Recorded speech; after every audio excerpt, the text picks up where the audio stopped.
Bagi setiap kita yang siap untuk beribadah, beri yang terbaik bagi Tuhan. Sama-sama katakan amin. Haleluya. Engkau Allah Roh Kudus, penuhi setiap kami pada pagi hari ini. Tempat ini penuh dengan urapan-Mu. Tempat ini penuh dengan kemuliaan-Mu. Tempat ini penuh dengan pujian-pujian pengagungan bagi Tuhan. Haleluya. Allah Roh Kudus, penuhi kami. Ku rindu Kau selalu dalam hidupku.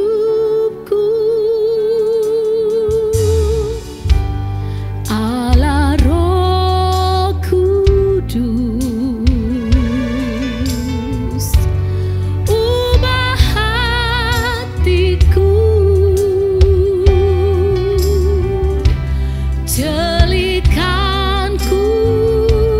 jamahlah ku rindu hadirat-Mu. Ku sembah kudus,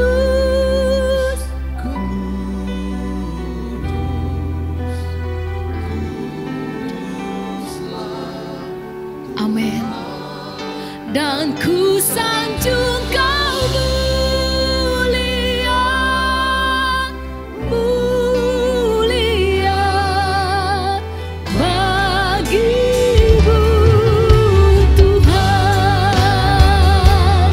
Saya mengajak setiap kita untuk berdiri. Kita mau menyembah Tuhan. Kita mau angkat tangan kita, kita mau agungkan Dia, panggil namanya Allah Roh Kudus.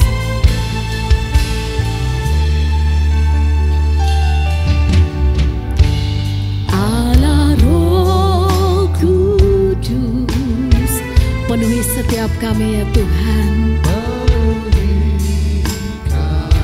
Kami bawa kerinduan kami kepadamu Yesus. Ku rindu Kau selalu dalam hidupku. Allah Roh Kudus, ubah hatiku, jelikanku,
segala pujian, segala kemuliaan.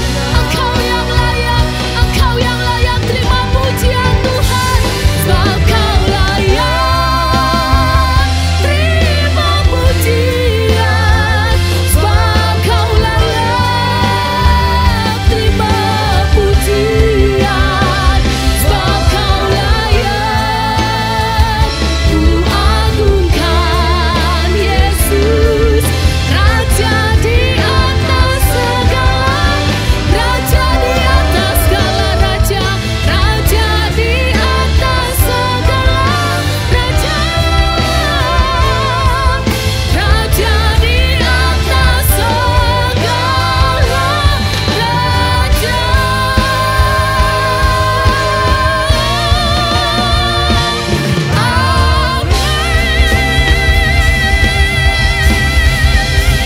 Segala pujian, segala hormat, segala pengagungan hanya layak bagi nama Tuhan. Haleluya.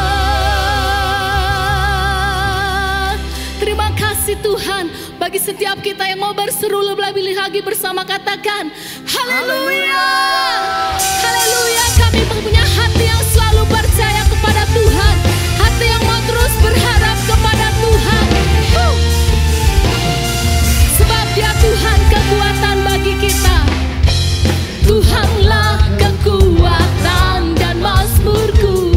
Katakan, Dia gunung batu dan keselamatanku. Hanya padamu Tuhan, hanya padamu hatiku percaya. Kaulah menara dan kota perlindungan.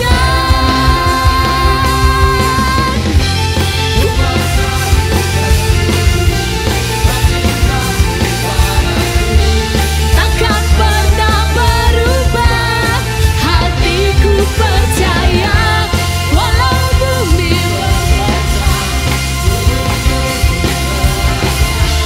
namun kasih setiamu tak pergi dariku.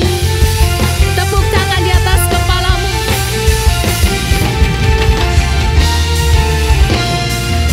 Tuhanlah kekuatanmu, Tuhanlah kekuatan dan mazmurku. Dia gunung batu dan keselamatanku. Hanya padamu hatiku percaya. Kaulah menara dan kota perlindungan. Ku mau selalu bersyukur sebab cintamu padaku takkan pernah berubah. Hatiku percaya.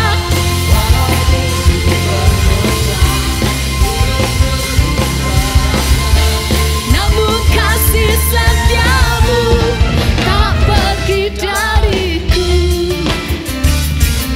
Siapa yang percaya bahwa Tuhan kita Allah yang setia, katakan haleluya. Kita percaya Allah kita sungguh dahsyat, katakan haleluya. Sebab Dia Tuhan sumber kekuatan bagi setiap kita. Amin. Kita mau lebih lagi bersuka bagi Tuhan. Kita mau lebih lagi menyerahkan hidup kita bagi Tuhan. Sama-sama nyanyi yuk. Ku mau selalu bersyukur sebab cintamu padaku. Tepuk tangannya dong. Hatiku percaya walau bumi bergoncang, gunung-gunung beranjak, namun kasih setiamu lebih lagi bagi Tuhan. Ku mau selalu bersyukur sebab cintamu padaku takkan pernah berubah. Walau bumi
mau bersama-sama serukan ya. Sahut saya kalau saya bernyanyi ya. Kita lebih dari pemenang. Kita lebih dari pemenang. Saya ya. Saya lebih dari pemenang. Kita lebih dari pemenang. Jika siapa dapat melawan, sebab kita apa? Amin. Dari pemenang. Haleluya.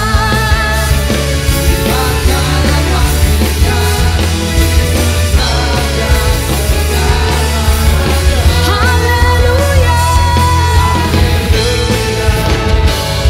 Kita akan mengejarnya. Kita lebih dari pemenang.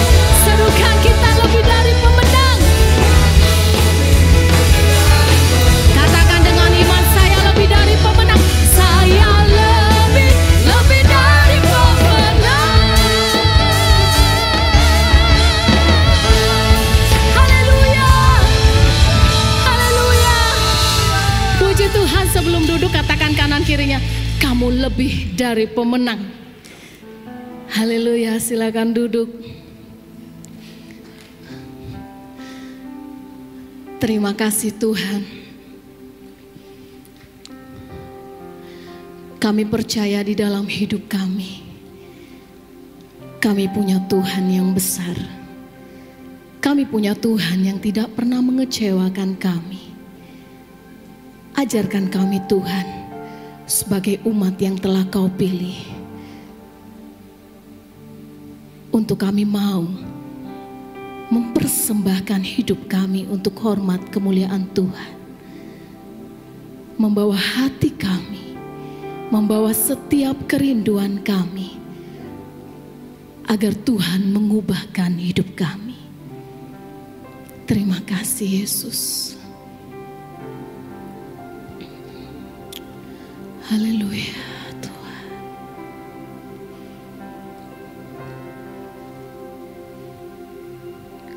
Tuhan, aku rindu. Tuhan, aku siap. Penuhi aku dengan Roh-Mu. Ku rindu lawatan-Mu.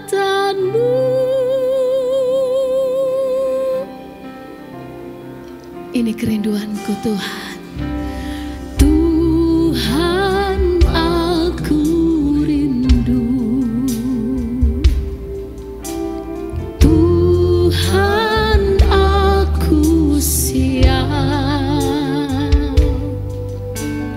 Penuhi aku dengan Roh-Mu. Ku rindu lawatan-Mu. Ku rindukan Kau hadir di sini saat ini. Tuhan, ini kerinduan kami Tuhan. Ku rindukan Roh-Mu mengurapi saat ini, Yesus. Naikkan pujian ini sebagai kerinduanmu kepada Tuhan. Tuhan, aku, ini kesiapan hati kami Tuhan.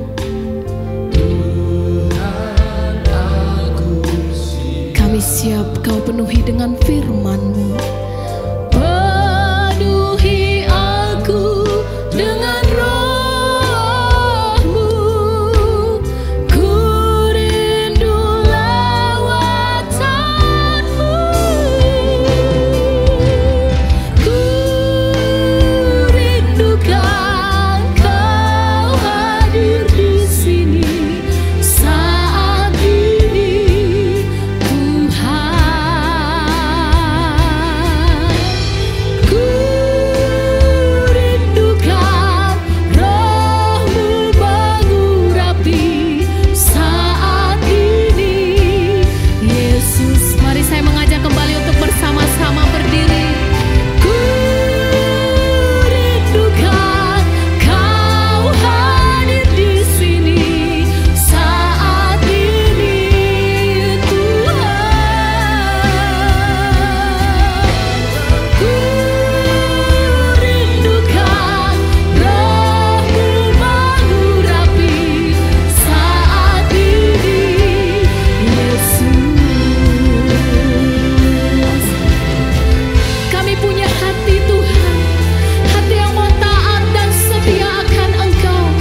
setiap kami tersungkur di kaki-Mu menyembah-Mu ya Tuhan. Amin. Hanya kemuliaan kami tersungkur Tuhan, dan ku tersungkur yang ku nampak hanya kemuliaan. Biar nampak hanya kemuliaan-Mu, yang ku nampak hanya kemuliaan-Mu.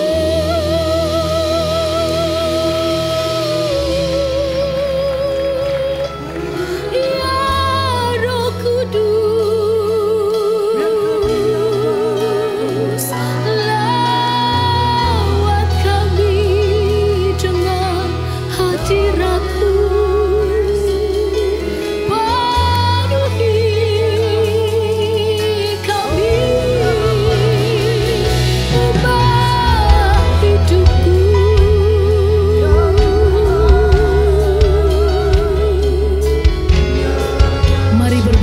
Kepada Tuhan, mari sembah Dia. Ini waktu yang terbaik kau miliki untuk Tuhan. Berikan yang terbaik bagi Dia, berikan pujian yang terbaik bagi Dia, berikan pengagungan yang terbaik bagi Dia.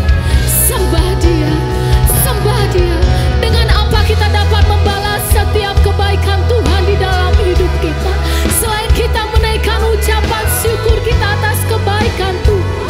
Walaupun itu tidak dapat menggantikan semua yang Tuhan sudah beri bagi kita, tapi Tuhan disenangkan dengan setiap pujian kita. Kami menyembah-Mu Yesus.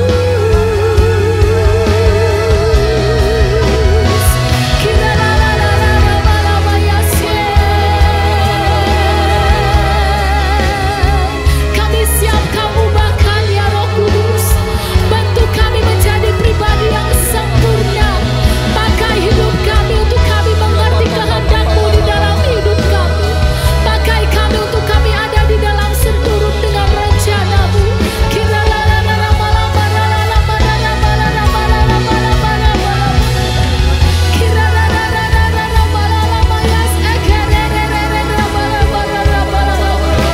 Biar hadirat Tuhan terus memenuhi kita, agar hidup kita semakin berkenan kepada-Mu. Ini kami dengan segala kerinduan kami, ini kami dengan segala seruan kami, ini kami dengan semua yang ada pada kami Tuhan. Amin, amin, amin. Ya Yesus, ya Tuhan, kami bersyukur Tuhan. Biar hadirat Tuhan terus memenuhi hati kita, agar hati kita penuh dengan ucapan syukur. Hadirat-Mu Tuhan,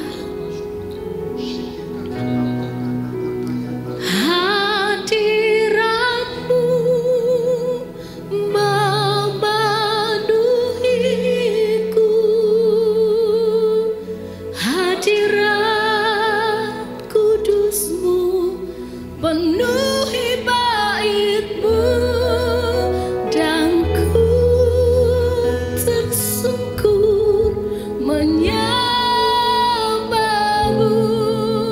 Yang ku nampak hanya kemuliaan-Mu, hadirat-Mu memenuhiku.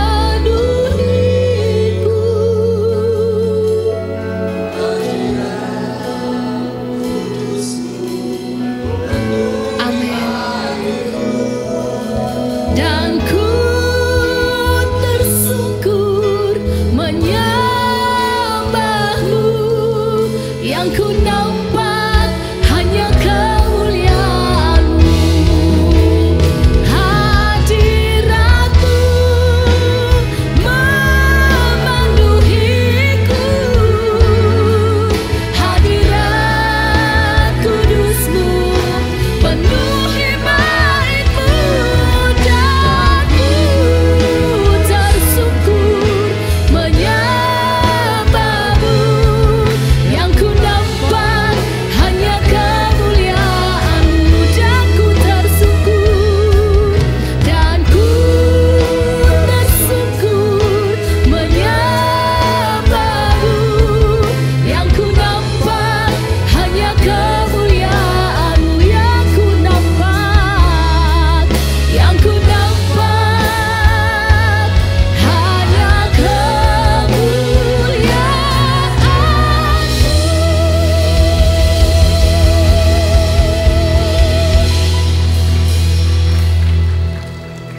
kasih ya Bapa.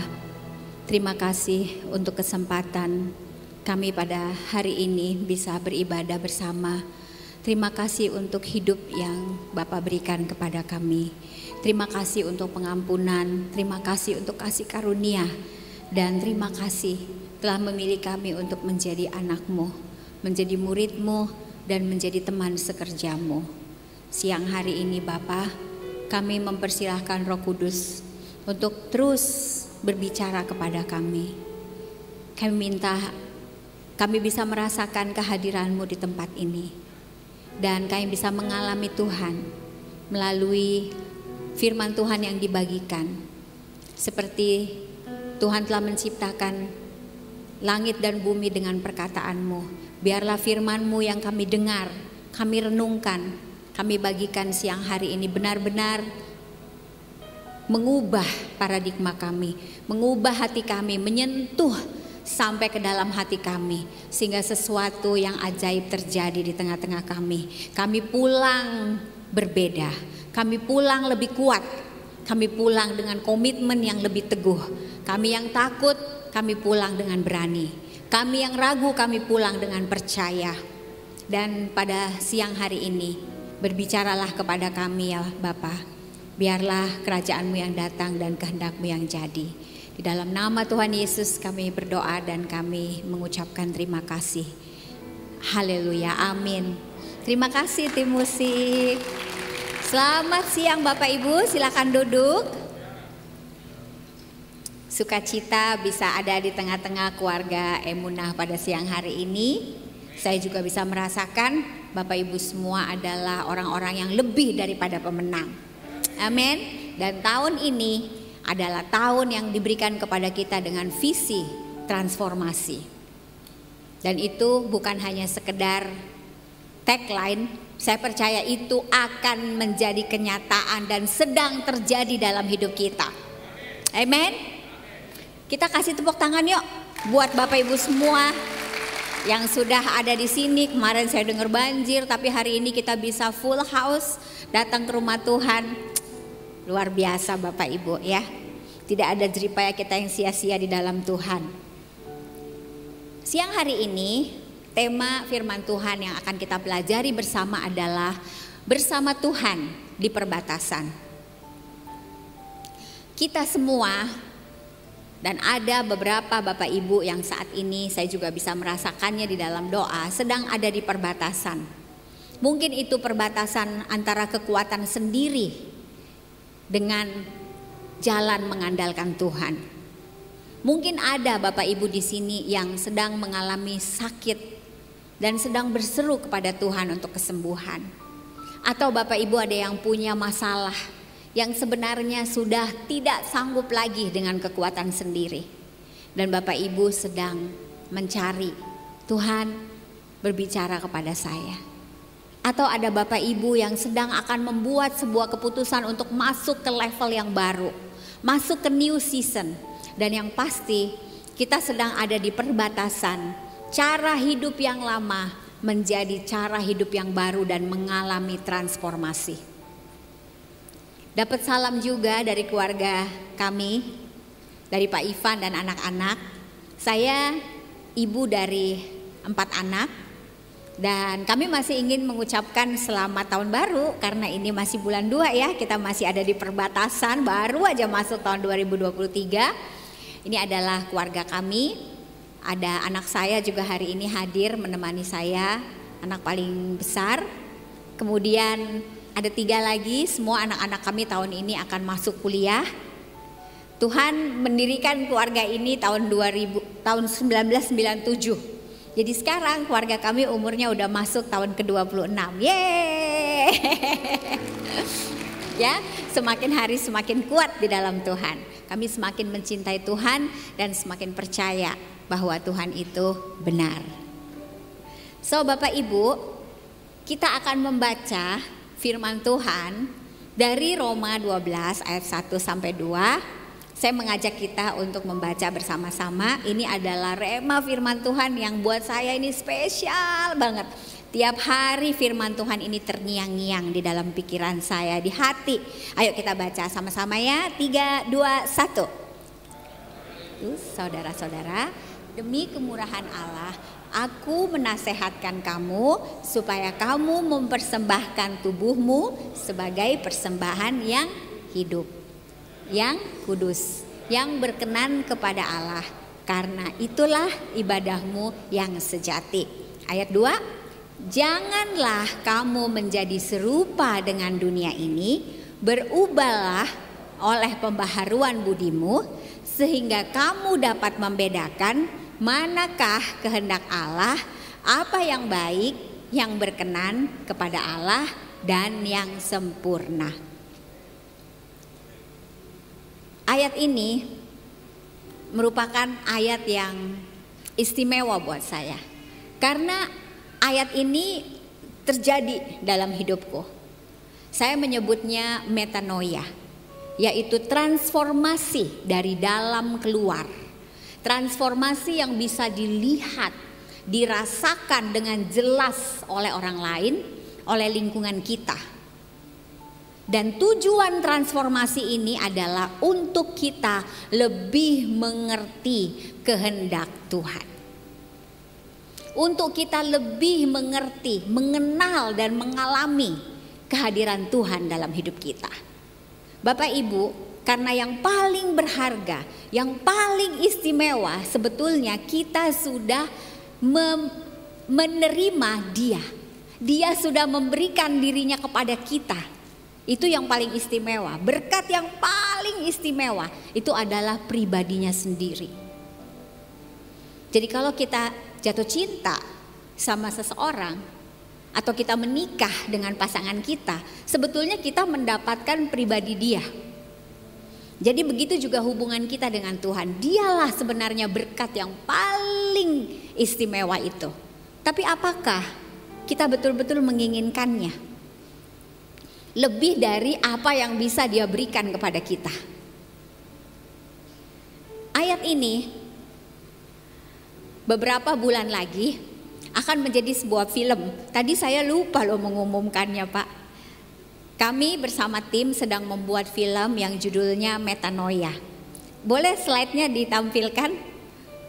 Slide terakhir kalau nggak salah. Bantu doa keluarga Emunah di Solo supaya film ini bisa menjadi berkat untuk Indonesia. Karena film ini sebenarnya Roma 12 ayat 1 sampai 2. Kalau kita melihat negara kita, visi dari pemimpin kita sekarang adalah sebetulnya transformasi, revolusi mental. Dan saya percaya gereja bisa menjadi kontributor yang signifikan itu terjadi di bangsa kita. Amin. Boleh ditampilkan slide-nya, yang slide terakhir. Jadi bulan Mei ini akan ada di bioskop. Jadi film ini menceritakan perjalanan bagaimana seorang anak kecil pemimpi yang bertemu dengan Tuhan melalui pembacaan Alkitab. Dia membaca Alkitab dan hidupnya berubah. Judulnya Metanoia. Kurang lebih Mei akan ditayangkan dan ini akan menjadi film perdana di Indonesia yang menceritakan tentang perubahan hidup seorang anak Tuhan. Doakan ya Bapak Ibu, nanti nobar bareng ya. Nontonnya harus bareng keluarga karena ini film keluarga. Roma 12 ayat 1 sampai 2. Saya masih ingat 30 tahun yang lalu Bapak Ibu. 30 tahun yang lalu saya mengalami Tuhan di perbatasan. Waktu itu perbatasan antara hidup dan mati. Saya pengennya mati. Kenapa? Kalau Bapak Ibu belum pernah mendengar kesaksian dari saya, waktu itu saya mau bunuh diri karena hidup begitu susah, begitu sulit. Saya anak paling besar dari 7 bersaudara. Mama saya meninggal melahirkan 2 bayi kembar anak terakhir. Dan mama pendarahan. Waktu itu saya mencobai Tuhan dengan tidak percaya. Saya ajak adik-adik saya berdoa. Saya bilang ayo kita doa. Kalau memang Tuhan ini hidup, kalau memang Dia baik, kita minta sama Tuhan mama kita jangan meninggal. Dan dokter sudah bilang ini pilihannya mamanya atau bayinya. Kami pilih bayi karena anaknya udah 5. Tapi apa yang terjadi Bapak Ibu? Mamanya yang meninggal, bayinya yang hidup. Saya marah sama Tuhan. Apa-apaan ini? Katanya Tuhan jawab doa. Lihat, cara pikir saya percis kayak dunia. Tadi kita baca, janganlah menjadi sama dengan dunia ini. Tapi saya mikirnya, ya kalau Tuhan baik, Tuhan jawab doa saya lah. Ya jangan matilah mamanya, itu yang saya tahu, itu yang saya ngerti. Ibu saya meninggal, dan setelah mama meninggal, yang lebih parah lagi, papa kami hilang. Papa gak tahu kemana. Jadi saya yang masih umur 19 tahunan itu, yang gak bisa cari uang, yang gak ngerti gimana kerja, tiba-tiba harus jadi ibu, jadi bapak untuk adik-adik. Masih SD itu, mereka semua ada 4, saya kuliah. Lalu 2 di inkubator, akhirnya 1 meninggal dan 1 diadopsi orang. Saya juga harus taruh adik-adik saya beberapa di rumah orang supaya bisa sekolah. Saya marah dengan kehidupan Bapak Ibu. Tapi daripada kelaparan, saya mulailah minta-minta kepada tetangga, minta makan. Lama-lama orang capek ya, minta 1-2 kali dikasih. Akhirnya gak kasih lagi, saya mulai kerja. Saya jadi guru les. Saya ngajar, jam 5 saya udah bangun, jam 9 masak, jam 10 saya ngajar les, jam 5 sore saya kuliah, jam 9 selesai kuliah, jam 12 malam saya pulang. Kalau malam ada murid, saya ngajar lagi. Hidup berat sekali, tapi saya harus jalani demi adik-adik. 2 tahun kemudian, setelah bisa karena biasa, bapak saya ditemukan sudah menikah dan mau kembali membawa ibu sambung dan adik bawaan. Saya tambah marah sama Tuhan Bapak Ibu. Marah saya, aduh ini apa-apaan, kata mama Tuhan baik, kata mama Tuhan penyayang, kata mama semuanya kata mama. Mana buktinya? Antara kenyataan dengan kebenaran gak sama. Saya waktu itu, udahlah bapak udah pulang, adik-adik kan udah dapat bapak lagi, saya mati aja, saya mau bunuh diri. Tapi waktu saya udah di perbatasan antara hidup dan mati, nasihat ibu saya teringat di dalam hati saya. Karena waktu itu saya bilang, Tuhan kamu ngomong sama saya, kenapa ini terjadi? Kenapa saya harus lahir jadi anak orang miskin? Kenapa mama saya meninggal? Kenapa bapak pergi? Kenapa kami kekurangan? Kenapa saya harus kayak gini? Kenapa saya gak jadi orang kaya? Gak ada jawaban, gak ada suara Tuhan, gak bisa dengar kupingnya. Tapi ada suara di hati saya yang bilang gini, Ezra, baca Alkitab. Itu adalah tulisan yang diilhamkan oleh Roh Kudus yang berkuasa untuk mengajar, mendidik, memperbaiki perilaku manusia. Saya bukan orang yang bersyukur, saya orang yang marah. Apalagi saya dreamer. Saya tuh dari kecil pemimpi Bapak Ibu. Tambah banyak mimpi, tambah hidup susah, tambah frustasi. Orang gak bisa bikin mimpinya jadi kenyataan. Marahlah, ngapain juga kasih aku mimpi. Hari itu, wah saya mau bunuh diri. Oke, saya ambil dulu lah Alkitab. Gitu-gitu saya masih takut masuk neraka Bapak Ibu. Saya cari Alkitab mama saya. Ini nih saya, Tuhan pokoknya ngomong sama aku. Ini perbatasan saya Bapak Ibu. Buka mata saya, ngomong sama saya Tuhan. Saya tunjuk aja udah. Jangan ditiru ya. Ini orang gak tahu Tuhan begini. Tunjuk. Saya buka mata, Mazmur 27 ayat 10. Sekalipun ayahmu dan ibuku meninggalkan aku, Tuhan menyambut aku. Kalau Bapak Ibu merasa gak ada yang peduli sama saya, gak ada yang nolong saya, gak ada yang tahu masalah saya hari ini, kabar baik, Tuhan ada di sana menunggu kita. Di perbatasan itu Bapak Ibu saya bertemu Tuhan. Ketika Anda berada di perbatasan, pastikan Anda lari kepada Tuhan. Daud berkata, alangkah baiknya jatuh ke tangan Tuhan. Saya jatuh ke tangan Tuhan Bapak Ibu. Sejak hari itu, saya baca ke atas.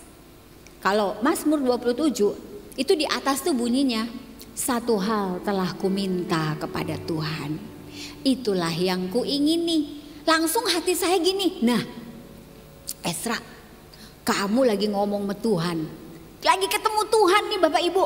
Tuhan lagi bicara, artinya kita ditemukan kan. Mau minta apa? Waduh, banyak banget yang saya mau minta Bapak Ibu. Saya butuh uang, butuh rumah, butuh mobil, butuh pacar, butuh kerjaan. Semuanya mau saya minta sama Tuhan. Tapi satu hal, kalau satu apa ya? Saya langsung ingat Salomo dong, cerita dari guru sekolah minggu kan. Raja Salomo waktu Tuhan bilang minta satu, kamu minta apa? Dia minta apa Bapak Ibu? Wah, pada sekolah minggu semua nih pinter nih, kayak saya juga sekolah minggu ya. Hikmat. Terus saya mikir, ngapain aku minta hikmat?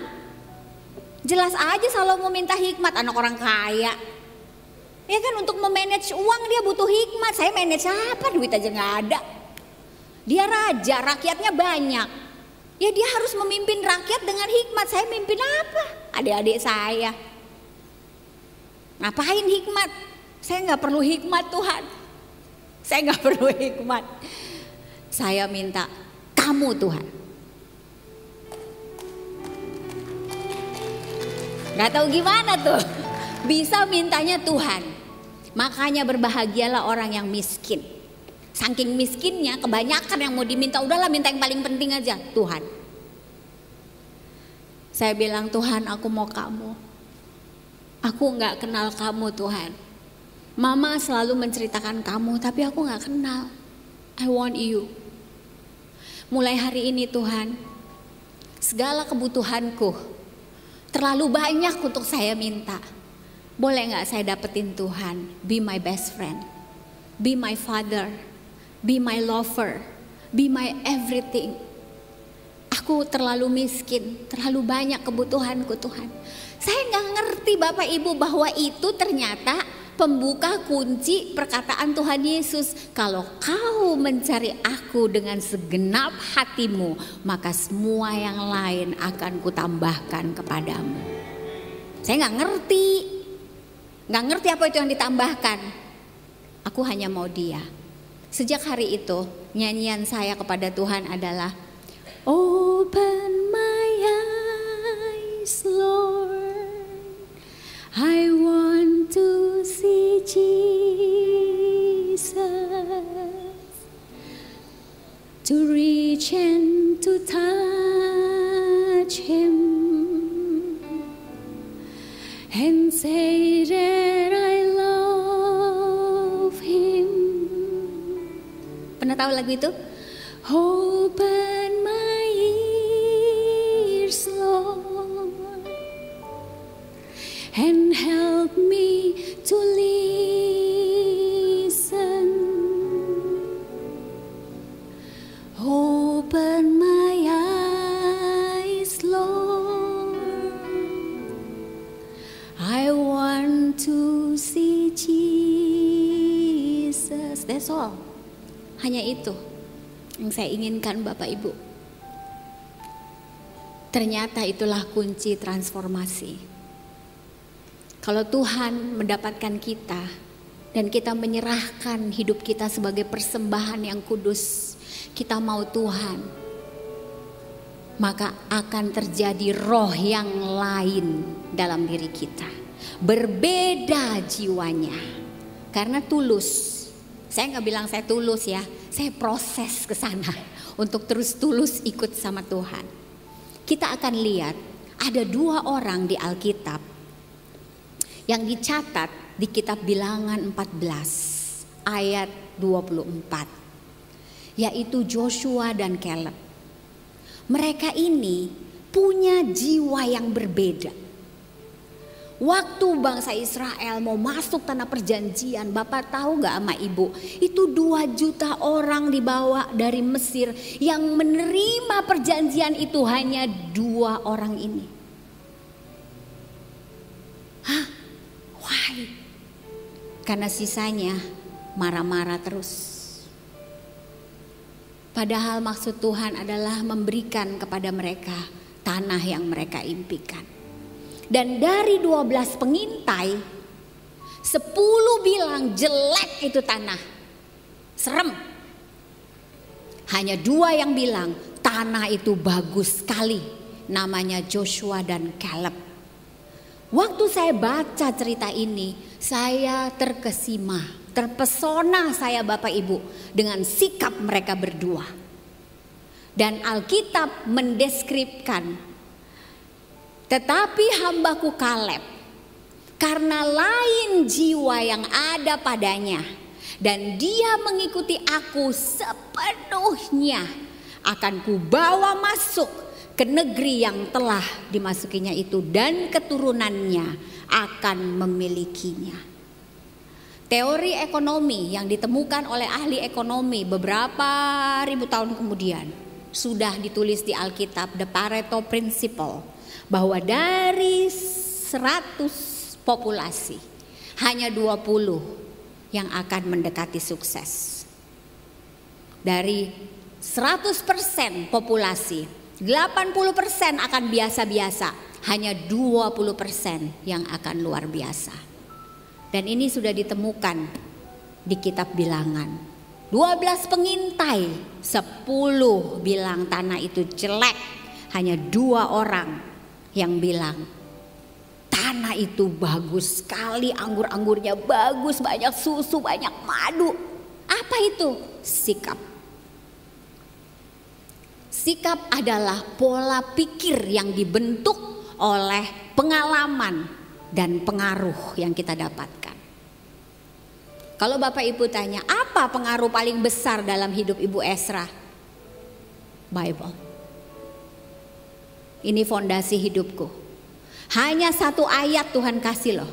Even your father and mother forsake you, I will take care of you. Sekalipun ayahmu dan ibumu meninggalkanmu Esra, aku menyambutmu. Hari ini 30 tahun kemudian dia tidak pernah gagal. Bukan hanya sekedar mengalami, saya lebih kuat dari 30 tahun yang lalu.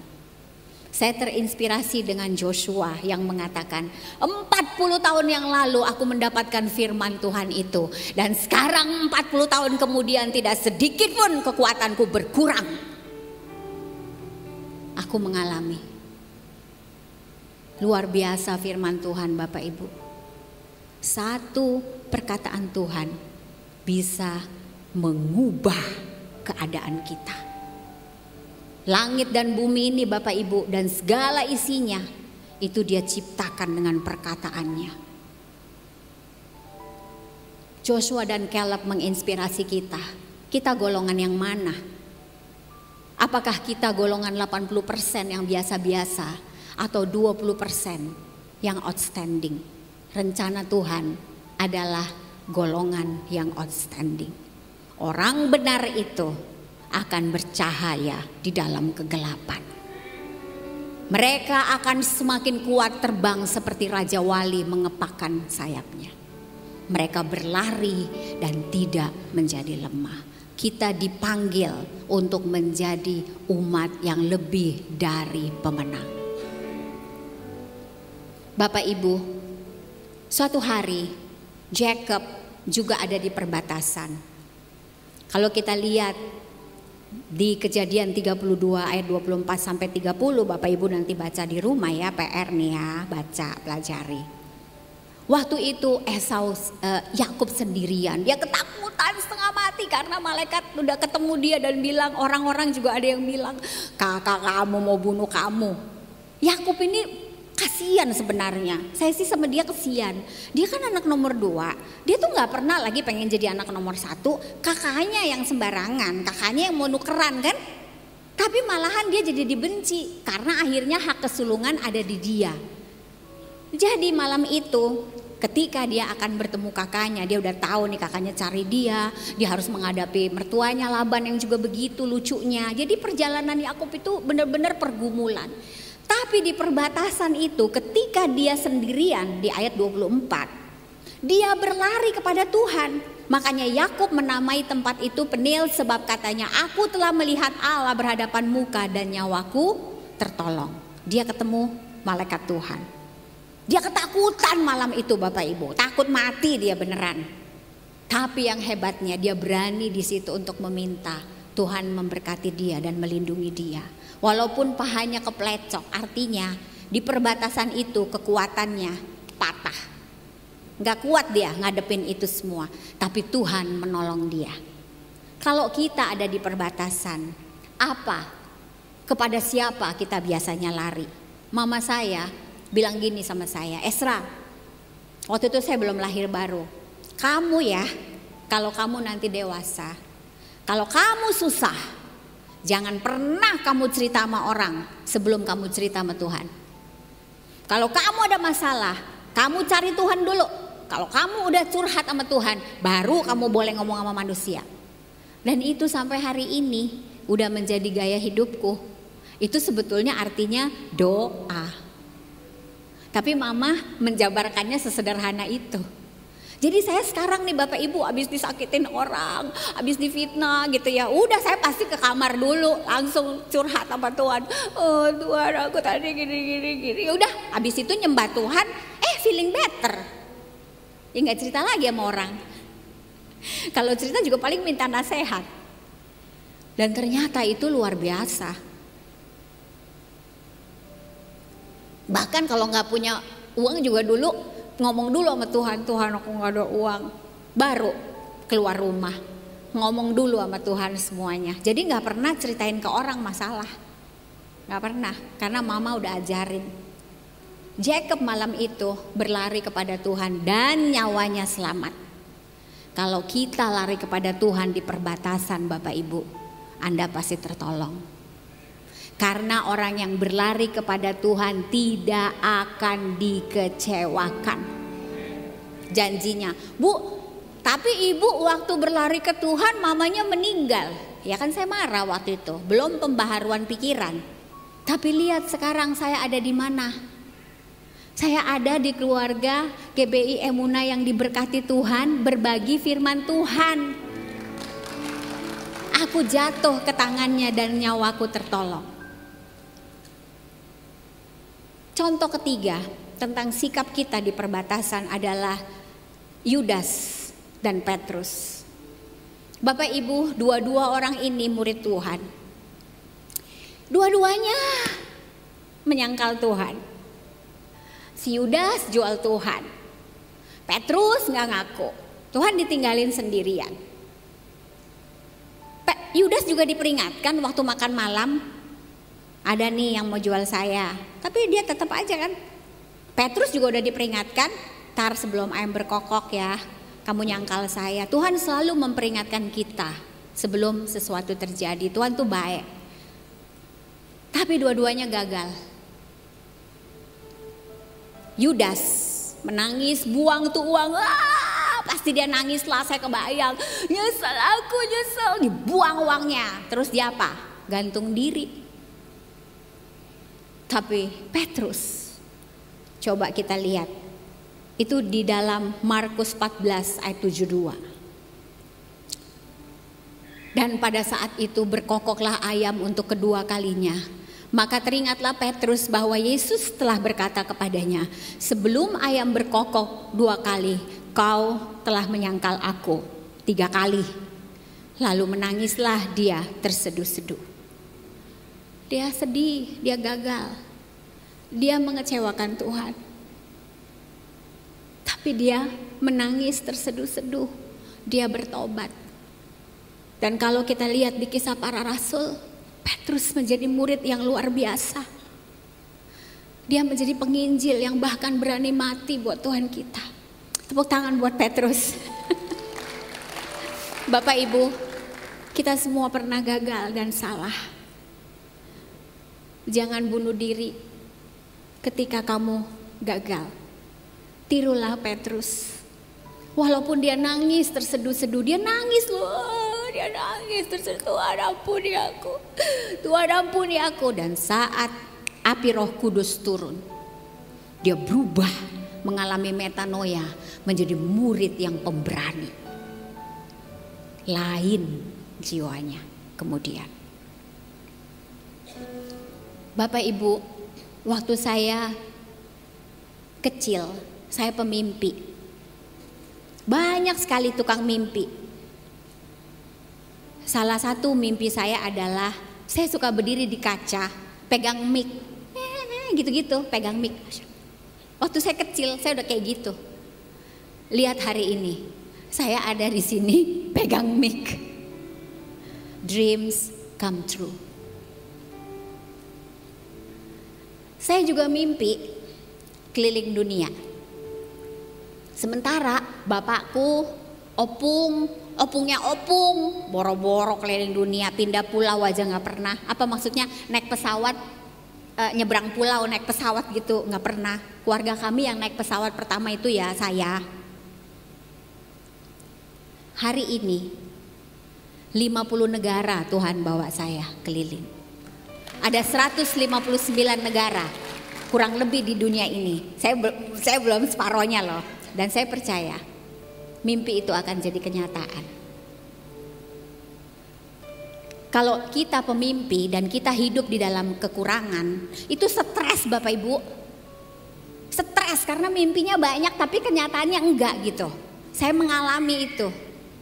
Tapi kalau kita sikapnya mau datang kepada Tuhan, menyerahkan hidup kita sepenuhnya seperti yang dilakukan oleh Joshua dan Caleb, kita akan menjadi golongan 20%. Jangan takut. Kita akan mengalami transformasi itu. Saya adalah bukti bahwa firman Tuhan itu iya dan amin. Sampai hari ini Bapak Ibu, kalau mau bikin keputusan, mau bikin apapun, pertama saya cek dulu firman Tuhan ngomong apa. Karena apa? Siapa yang membangun hidupnya di atas firman Tuhan itu membangun di atas batu, bukan pasir. Dan apa yang kita bangun tidak gampang dihancurkan. Karena kita membangun di atas kebenaran perkataan Tuhan. Waktu kecil saya sering numpang baca buku di rumah tetangga Bapak Ibu. Tetangga saya itu hebat punya buku cerita, sementara saya ini buku sekolah aja gak punya. Jadi saya suka baca buku cerita. Disitulah saya baca ada yang namanya London, ada yang namanya Paris, ada yang namanya Amerika. Saya bermimpi pergi ke sana. Dan ternyata nih, mimpi itu seperti iceberg. Bapak Ibu pernah tahu gak tuh kenapa Titanic itu tenggelam? Karena dia nabrak iceberg kan. Jadi yang kelihatan itu ternyata baru yang kecil, di bawahnya itu lebih besar lagi. Saya sampai hari ini percaya mimpi-mimpi yang ada di dalam diri kita itu yang naruh itu Tuhan sebenarnya. Tapi kalau kita hidup bersama Dia, bukan itu yang kita kejar. Yang kita kejar adalah pengenalan akan Dia. Dan Dia yang akan menuntun kita. Karena mimpi yang kita pikir gede, mimpi yang saya pikir besar tuh keliling dunia, dulu saya pikir besar kan. Ternyata di bawah itu lebih besar lagi Bapak Ibu. Kalau yang ini Tuhan bantu kita menjadi kenyataan, kita akan melihat di bawah itu lebih besar. Tahun 2016, saya bersama adik-adik akhirnya didorong oleh Tuhan untuk mendirikan sebuah yayasan. Namanya Maharani Kirana Pertiwi. Artinya perempuan unggul cahaya bangsa. Karena peranan ibu yang begitu besar dalam hidup saya, walaupun bapak adalah pahlawan, tapi peranan ibu itu besar sekali. Saya terpanggil untuk membantu perkembangan perempuan di Indonesia, khususnya melalui anak-anaknya dan perempuannya supaya mereka bisa menjadi penolong untuk suaminya. Yayasan ini kami dirikan tanpa memandang suku, ras, agama dan bahasa.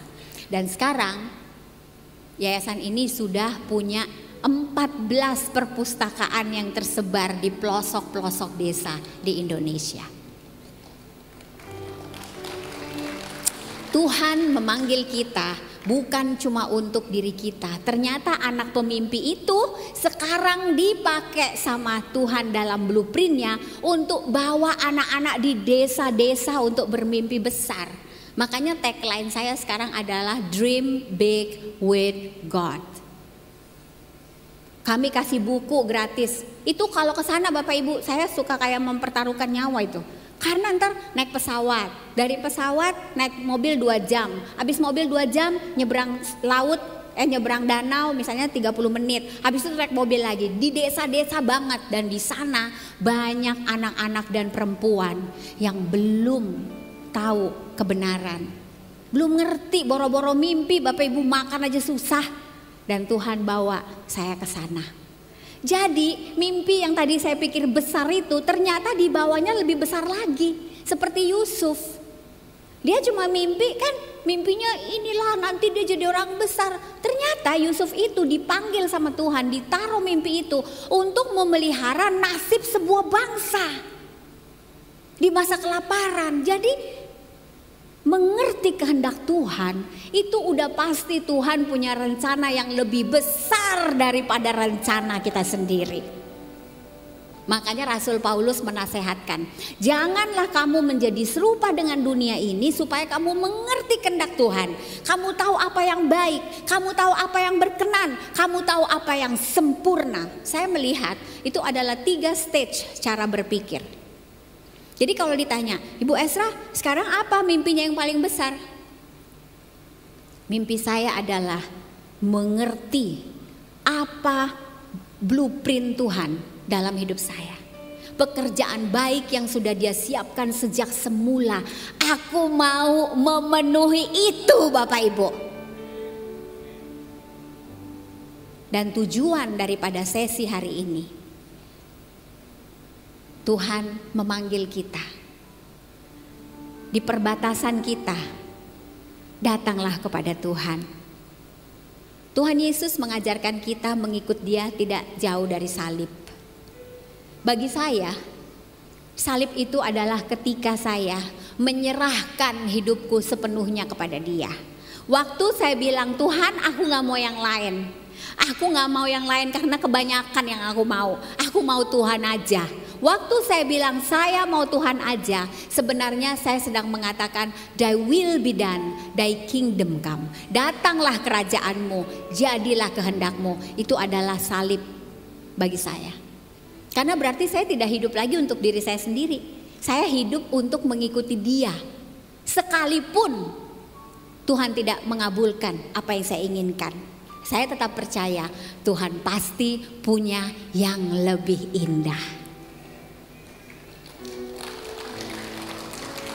Inilah sikap yang Tuhan ajarkan kepada kita di Matius 5. Bapak Ibu nanti baca, ada 10 attitude yang Tuhan ajarkan kepada kita. Salah satunya adalah berbahagialah orang yang miskin di hadapan Tuhan. Gak punya apa-apa, menyerahkan semuanya kepada Tuhan. Sikap kita Bapak Ibu yang bisa membuat kita bahagia atau kecewa. Ketika saya diajak bicara sama Pak Hendra bahwa kita bikin seminarnya untuk perempuan ya Bu. Wah saya senang banget. Saya senang banget. Karena sekarang Tuhan membawa saya untuk woman empowering. Untuk membangkitkan perempuan di masa-masa ini. Supaya mereka bisa berfungsi sebagai penolong yang efektif.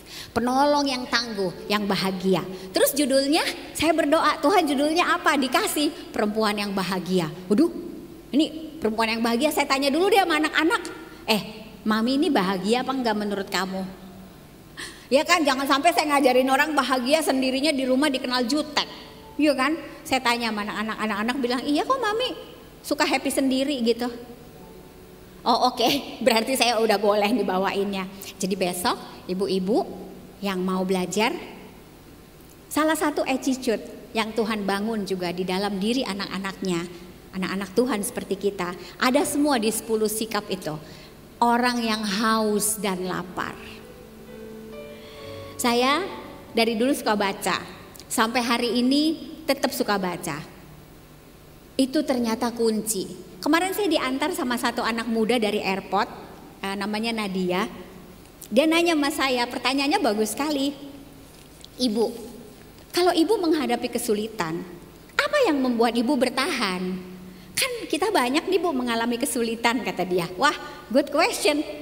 Bapak Ibu tahu gak? Salah satu cara untuk menghadapi tantangan dan kesulitan itu adalah kita belajar dari kesulitan itu. Jadi orang yang gak belajar melihat kesulitan sebagai kesulitan.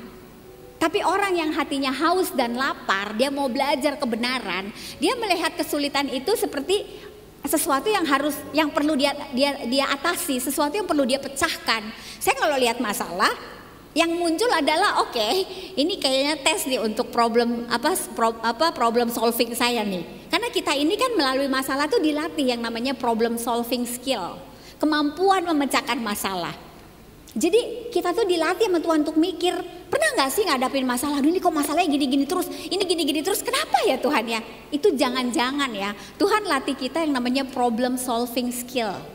kemampuan memecahkan masalah. Dan di zaman ini dibutuhkan orang-orang yang mampu memecahkan masalah-masalah yang kompleks. Dan itu dilatih. Jadi masalah-masalah yang kita hadapi itu kalau kata Alkitab biasa aja. Bukan saya yang ngomong, Alkitab. Masalah-masalah yang Anda hadapi adalah masalah biasa yang tidak lebih dari kekuatan manusia. Dan apabila kita diizinkan untuk melaluinya, Dia akan memberikan pertolongan pada waktunya. Tepuk tangan dong, Coba bilang ke sebelah, aduh masalahnya biasa mas, gitu. Coba, biasa mbak masalahnya. Jangan marah loh sama Ibu Esra, itu Alkitab yang bilang ya. Masalah kita itu biasa. Bu saya sakit, yang sakit banyak mbak di dunia ini. Bu saya ditinggal pasangan, ya yang ditinggal juga banyak, ya kan? Apa yang istimewa? Nggak ada. Maaf ya, yang paling serem-serem pun ada yang mengalaminya juga. Saya ceritanya udah sedih. Cerita saya emang miskinnya susah banget. Tapi biasa aja di Afrika juga banyak yang kayak gitu. Benar gak sih? Nggak istimewa kan cerita saya? Nggak masalah, masalah saya itu biasa aja. Tapi ada yang luar biasa, Tuhanku. Coba kita aktivasi, kita bilang, masalahku biasa aja, Tuhan aku luar biasa. Itulah sikap seorang pemenang. Jadi sikap itu adalah pola pikir, reaksi, perasaan terhadap sesuatu yang terpancar dalam tindakan dan perkataan. Nah, ntar pulang dari sini nih Bapak Ibu pasti akan mulai, oh iya nih sikap aku gimana. Tiba-tiba anak kita bikin yang aneh-aneh. Oke, kita diem dulu. Pilih sikapmu. Karena sikap kita itu bisa kita pilih. Kita mau marah apa enggak aja kita masih sempat milih loh. Asal kasih satu apa, napas dulu. Jadi ibu-ibu nih mau marah nih. Ini saya kasih tips ya besok ya. Napas dulu 3 kali. Artinya think. Pikir dulu baru ngomong. Akhirnya kita kasih kesempatan untuk roh kita yang memimpin. Karena kita ini 3 aspek loh Bapak Ibu. Roh, jiwa, tubuh. Jadi roh sama jiwa itu kalau nempel, kita gak bisa tua. Gak bisa merasa tua. Nah kalau ada yang merasa tua hari ini kita bertobat. Rohnya, karena roh kan gak bisa tua. Jiwa bisa tua. Pikiran kita bisa menua, tapi roh gak. Jadi kalau roh yang memimpin, jiwa akan ngikut, badan akan ngikut. Makanya Alkitab itu bilang kan, orang benar itu semakin terang, seperti rembang tengah hari. Wow, luar biasa. Saya sekarang umur udah 50 lebih, tapi saya di dalam ini merasa saya masih 30 Bapak Ibu. 28 lah. Cuhuy. Iya, jadi kalau teman-teman saya, gue 50 udah tua. Ah lo kedagingan banget lo, dipimpin roh dong. Roh kita kan muda terus. Jadi Bapak Ibu yang hari ini umur 60, aku udah gak mimpi Bu. Saya berdoa Tuhan akan memberikan mimpi lagi. Brian Tracy aja bisa umur 60, dia mulai menjadi orang yang berpengaruh di dunia. Padahal dia udah pensiun loh. Dan dia bermimpi untuk menjadi orang yang signifikan. Terjadi sampai umur 70 lebih. Jadi sebenarnya gak ada tuh kata pensiun. Bekerja itu bukan kutukan. Bekerja itu adalah being produktif, menjadi produktif. Tapi mungkin dulu kita kerja buat makan, sekarang kita kerja untuk kita melakukan kehendak Tuhan. Oke Bapak Ibu. Nah, saya slide saya yang berikutnya. Ini saya ada waktu nih, tadi waktu sesi 2 saya nggak nyampe sini. Besok saya juga akan bagikan kepada para ibu untuk mulai belajar menata pikiran dan menjaga kesehatan otak. Karena sebenarnya kita itu bukan jahat, cuman otaknya kurang sehat. Orang-orang yang katanya gini ditanya, Ibu apa sih tandanya orang itu otaknya sehat? Produktif. Minimal nih orang-orang yang otaknya sehat bisa memenuhi kebutuhannya sendiri. Itu aja. Nggak jadi beban orang. Apa hubungannya sih Bu? Otaknya harus sehat dengan Roma 12 ayat 1-2. Gini, firman Tuhan itu bukan cuman roh, tapi juga melibatkan jiwa, melibatkan tubuh. Jadi ini otak saya, Bu, kalau di scan jauh lebih sehat daripada 30 tahun yang lalu. Metanoia itu bukan hanya mentransform luar, dia dari dalam. Nah, salah satu yang dibikin Tuhan menjadi semakin sehat otak saya. Jadi kalau otak kita berfungsi dengan baik, kita pasti produktif, lebih bahagia dari kebanyakan orang, dan menjadi 20% golongan manusia di dunia ini. Jadi orang-orang yang melakukan kriminal, orang-orang yang melakukan kejahatan biasanya jangan-jangan pernah jatuh.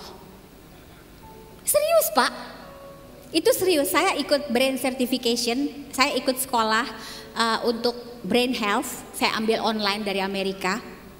Jadi ternyata kita ini perlulah membangun roh, tapi juga mesti belajar terus. Kita mesti ngerti, Bapak Ibu kalau beli TV baca manual nggak nyalainnya gimana? Bener kan? Tapi pernah nggak baca manual gimana otak kita berfungsi? Sering kan orang marah-marah, makanya lu nggak ada otak sih lu, makanya lu nggak ada otaknya, itu otaknya dipakai, itu bener itu. Saya percaya hari ini Tuhan akan memberikan roh hikmat untuk kita mulai sadar, apakah saya menjaga kesehatan otak saya?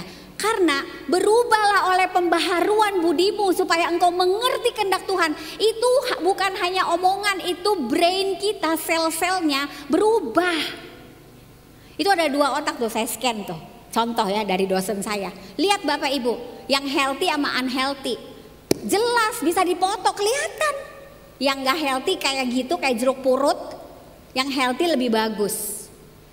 Jadi saya mau menutup sesi kita siang hari ini. Roma 12 ayat 1. Janganlah menjadi serupa dengan dunia ini.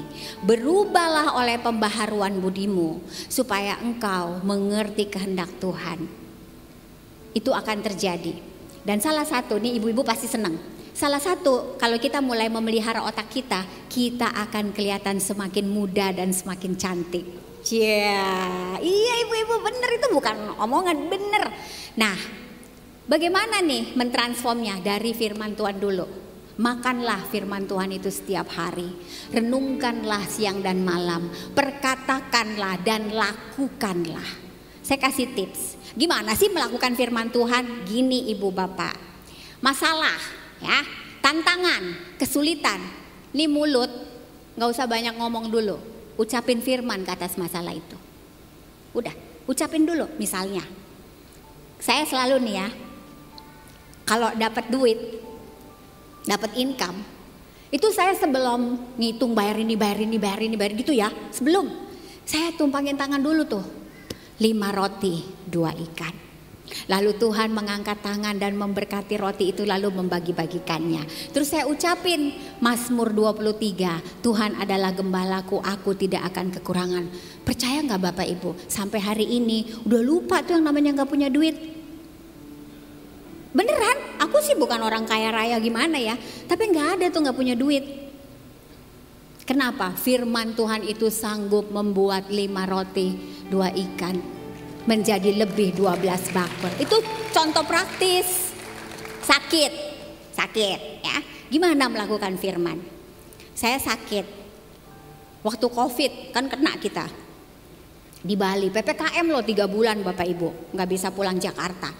Mulut ini gak pernah berhenti. Yang saya omongin terus adalah Yesaya 53. Oleh bilur-bilurnya aku sembuh, penyakitkulah yang ditanggungnya, penderitaankulah yang dipikulnya. Dan kasih karunia Tuhan mengizinkan kami untuk selamat. Saya sama suami saya komorbid. Katanya kalau komorbid gini gitu, kami berdoa. Jadi apapun masalah yang kita hadapi, doa dulu, datang dulu ke Tuhan, lalu cari firman-Nya, praktekkan firman-Nya, jalanin. Dan kita akan melihat transformasi demi transformasi demi transformasi. Ada satu mimpi yang saya dari kecil juga punya. Aneh banget, saya yakin nih siang ini banyak pemimpi nih. Saya kayak didorong ngomongin mimpi. Mimpi saya itu Bapak Ibu, dari tempat sampah pengen jadi tetangga menteri. Aneh kan? Ini namanya juga mimpi, jangan marah lah ya. Karena kan saya tinggal di tempat sampah di Cilincing, Tanjung Priok. Bapak Ibu percaya gak sih, tahun 2017 Kami akhirnya membeli sebuah rumah tetangga sama menteri. Udah gitu menterinya yang saya seneng banget, Pak Habibie. Padahal sampai meninggal pun beliau saya nggak pernah ketemu. Jadi loh kenyataan, dari tempat sampah tinggal di komplek menteri.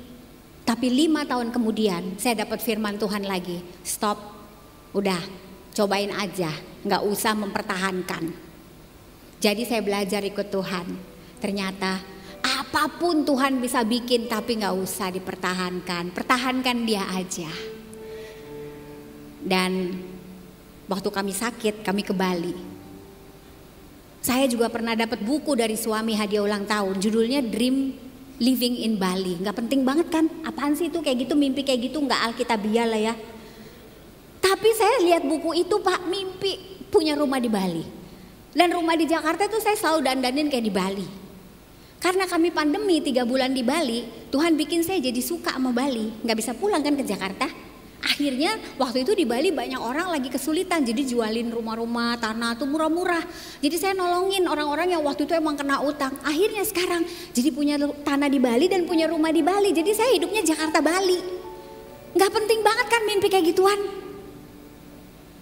Itulah Bapak Ibu Tuhan kita. Datanglah kepadanya, maka semua yang lain Tuhan akan berikan kepada kita. Amin. Mari kita bangkit berdiri.